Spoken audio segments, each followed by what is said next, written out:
The discovery. The crimson veil slipped through Dr. Leanne May's fingers, the mysterious liquid catching the harsh laboratory lights in a dance of tiny prisms. She watched it shatter against the sterile floor, knowing she'd just destroyed her only backup sample. At 34, Leanne had already carved her name into the annals of genetic research. Published in prestigious journals, recruited by top corporations, she now worked in the depths of Novateka's tower, a gleaming 73-story monument to corporate ambition in New Beijing. The deeper you went, the stranger things became, and Laboratory 7 existed in the basement's shadows. Specimen 295 showing unusual mitochondrial activity, she muttered into her recorder, tapping the containment glass.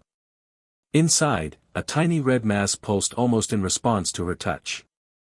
Her official assignment was simple enough: resurrect extinct species with commercial applications.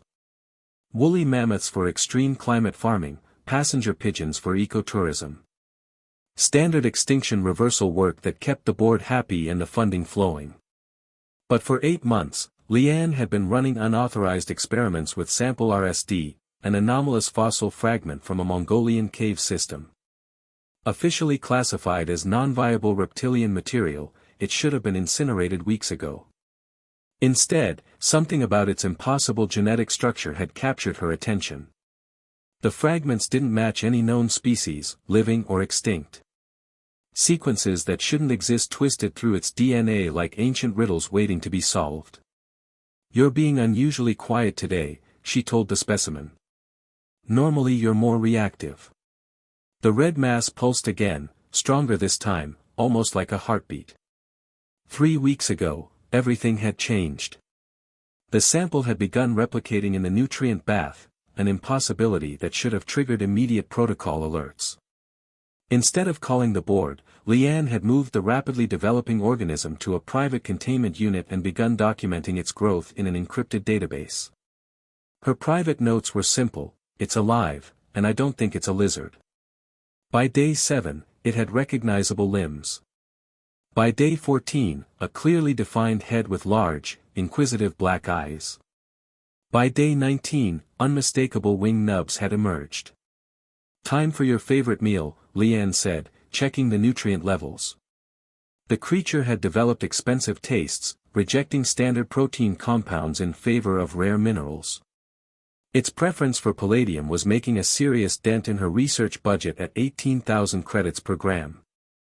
A notification flashed on her wrist: "Board meeting in 20 minutes. Got to run, little one. Try not to evolve any more biological impossibilities while I'm gone." The creature unfurled tiny wing membranes against the glass, almost like a farewell gesture that made Leanne's heart skip unexpectedly. The deception. The Novatech board meeting unfolded exactly as Leanne expected.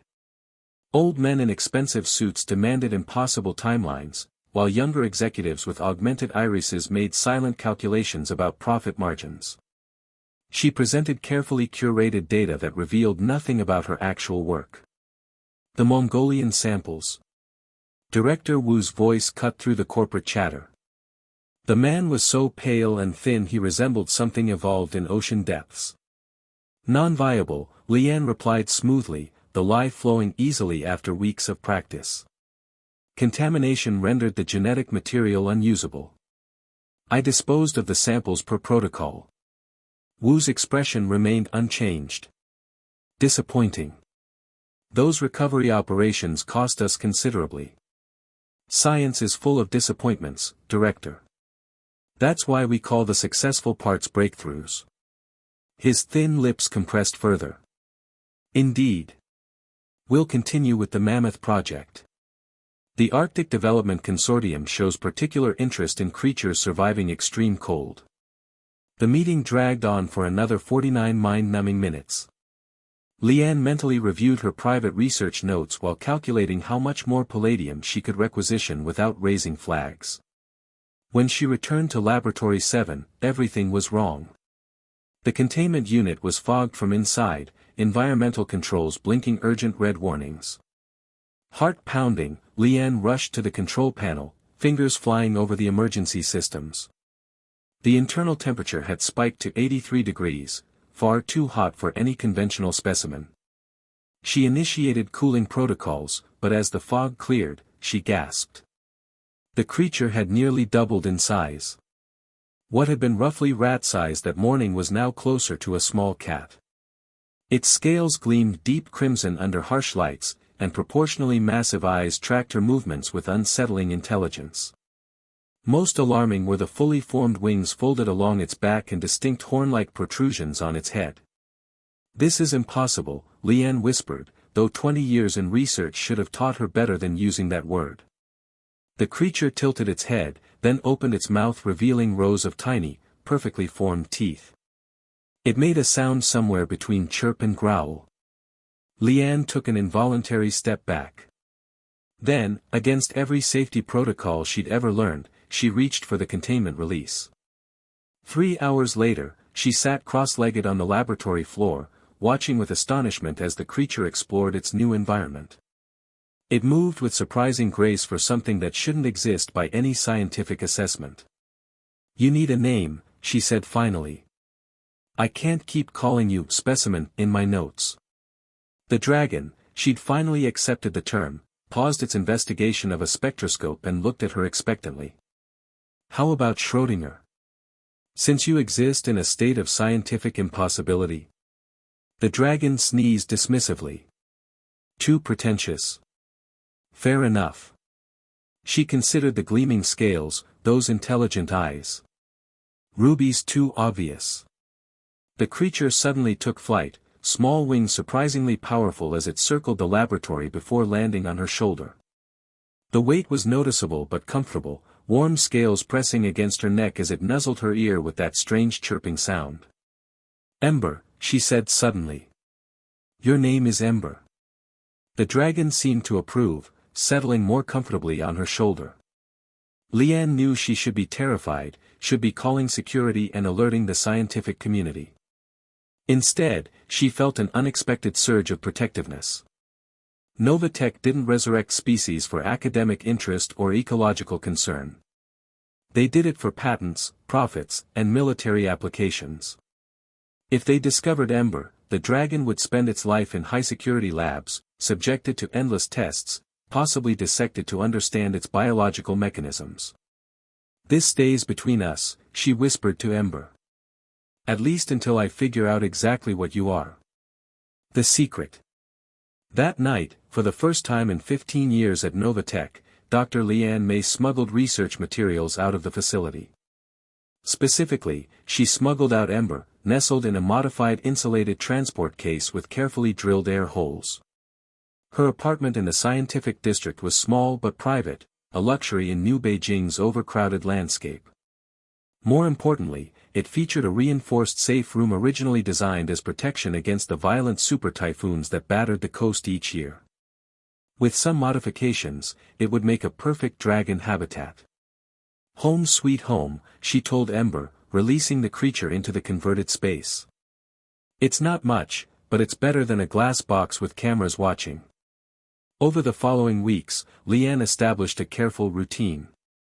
Days at the laboratory working on official projects with just enough competence to avoid scrutiny. Evenings and nights dedicated to understanding Ember, whose growth continued at an alarming rate. By the first month's end, the dragon was medium dog-sized, wings now capable of genuine flight within the safe room's confines. Leanne documented everything meticulously: diet preferences, physical development, and most fascinating of all, intelligence. Ember understood simple commands, recognized patterns, and demonstrated problem-solving abilities rivaling advanced primates. The dragon had learned to open containers, manipulate simple tools, and even seemed to understand the concept of hiding when Leanne had visitors. But questions nagged at her constantly. The original sample had been degraded, ancient. Yet Ember's DNA remained remarkably stable, containing sequences she couldn't identify and structures defying conventional genetic understanding. There was something else troubling her. Certain genetic sequences looked familiar, not from species databases, but from somewhere much closer to home. During the 6th week, while comparing Ember's latest blood sample with the original fossil material, realization struck her with devastating force. "That can't be possible," she whispered, staring at the genetic comparison floating in holographic display above her kitchen table. Ember, now large enough that his tail could knock over furniture, watched her with those intelligent black eyes that seemed to hold ancient secrets. With trembling hands, Leanne pulled up another genetic profile, her own, from Novatech's mandatory annual employee screening. She isolated specific sequences and ran a comparison against Ember's DNA.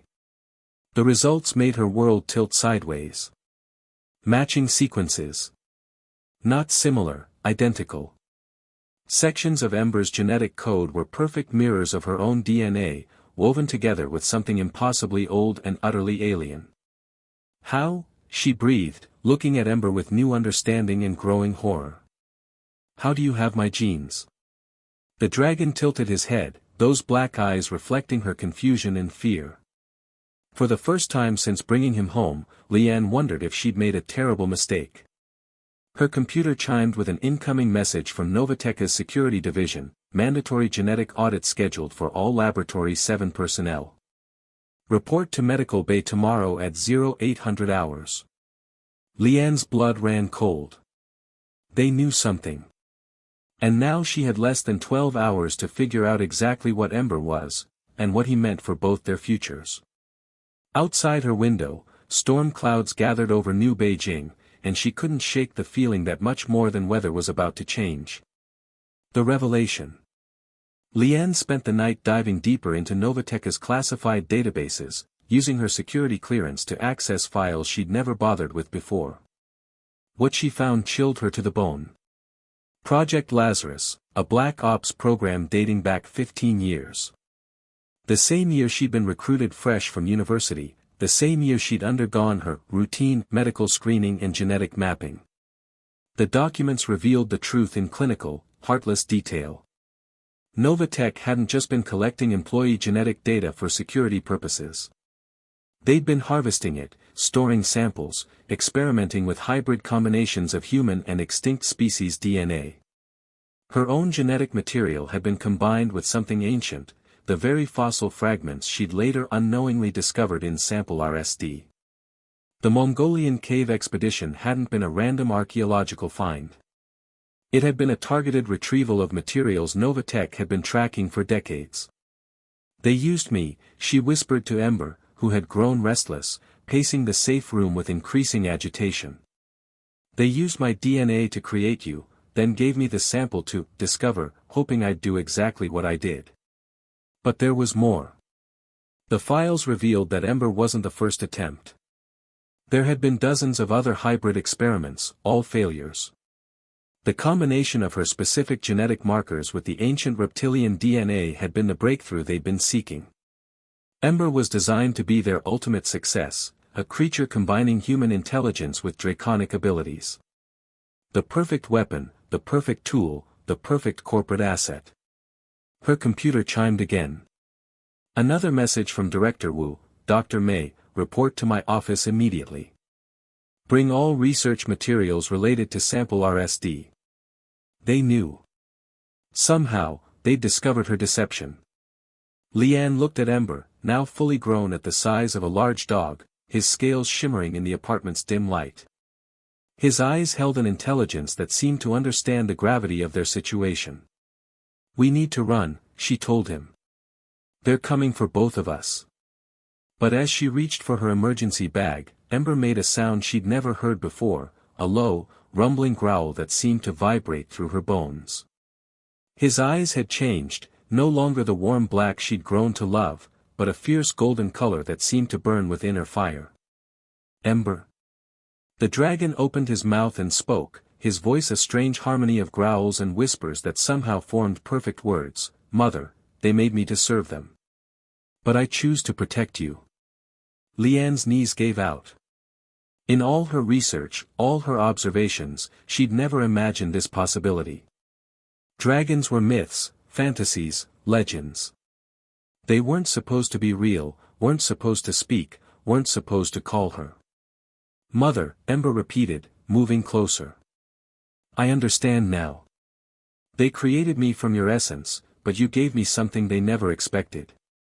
Love. Choice. The ability to say no. Through her apartment window, Leanne could see black vehicles surrounding her building. Novatech security teams were already in position, cutting off all escape routes. "What do we do?" she asked, her voice barely a whisper. Ember's golden eyes burned brighter. "We give them what they never wanted. A dragon who refuses to be their weapon." The apartment door exploded inward, armed security forces pouring through with weapons raised. But Ember was already moving, his body growing larger, scales hardening to armor-like thickness, wings spreading to fill the entire room. For the first time in her life, Dr. Leanne May truly understood what it meant to witness the impossible made real. The choice. Ember's transformation was breathtaking and terrifying. His body expanded to fill half the apartment, scales gleaming like polished armor, wings stretching from wall to wall. The security team hesitated, their weapons suddenly seeming inadequate against something from legend. "Stand down." Director Wu's voice crackled through their communications. The specimen must be taken alive. But Ember had other plans. With a roar that shattered windows throughout the building, he unleashed a stream of superheated air, not quite fire, but close enough to send the security team scrambling for cover. "This way," he rumbled to Leanne, his massive head turning toward the reinforced window. "Trust me." Leanne didn't hesitate. Climbing onto Ember's back felt as natural as breathing, her hands finding purchase among his warm scales. With a powerful thrust of his wings, Ember crashed through the window and into the stormy new Beijing night. Flying through the city was like riding through a dream. Ember navigated between towering buildings with impossible grace, his genetic memories seeming to guide him through airways his species had never known. Below them, Novatech vehicles gave futile chase, their searchlights sweeping the sky. "Where are we going?" Leanne shouted over the wind. "Somewhere they can't follow," Ember replied, banking toward the mountains that ringed the city. "The caves where my other half originated. The ancient places that remember what I am." They flew through the night, leaving New Beijing's glow behind for wilderness that seemed untouched by corporate ambition. In a valley hidden among towering peaks, Ember landed beside the entrance to a cave system that seemed to pulse with ancient energy.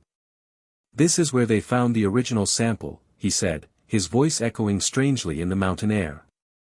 But it wasn't just fossil remains. It was a message, waiting for the right combination to unlock it.